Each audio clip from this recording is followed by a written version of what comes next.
இது நீங்க எல்லாரும் வந்துட்டு காங்கிரஸ் மட்டும் இல்லை, இது காங்கிரஸுக்கு மட்டும் ஒரு கடமை கிடையாது.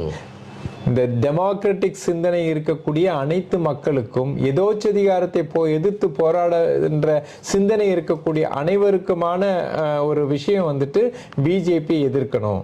பிஜேபின்ற பார்ட்டியே கிடையாது, பிஜேபியுடைய அந்த ஒற்றை சிந்தனையை எதிர்த்து போராடணும். இந்த ஒன்றுபட்ட வேற்றுமையில் ஒற்றுமை காண்போம் என்ற அடிப்படையில் விளைந்த இந்த தேசம், ஹிஸ்டாரிக்கலா இந்தியா இந்து தேசமாக இருந்திருக்கலாம். பட் அவர்கள் அதெல்லாம் கடந்து வந்துட்டு இன்னைக்கு பல்வேறு இனம், மதம், மொழி இப்படிலாம் இணைந்த ஒரு தேசமாக இன்றைய தினம் உருவாயிருச்சு. இதை எப்படி நம்ம வந்துட்டு ப்ரமோட் பண்ணோம் அப்படின்ற ஒரு சிந்தனையை தான் நம்ம விதைத்து சென்றோம் என்றால் நிச்சயமாக இந்திய தேசம் நிச்சயம் இன்னைக்கு எந்த தேசத்துக்கும் சற்றும் குறைவில்லாத ஒரு இந்திய தேசமாக தான் இன்றைய 75 ஆண்டு கால வளர்ச்சி பெற்றிருக்கிறது. எல்லாரும் கான்ட்ரிபியூட் பண்ணியிருக்காங்க, அதில் வந்து நோ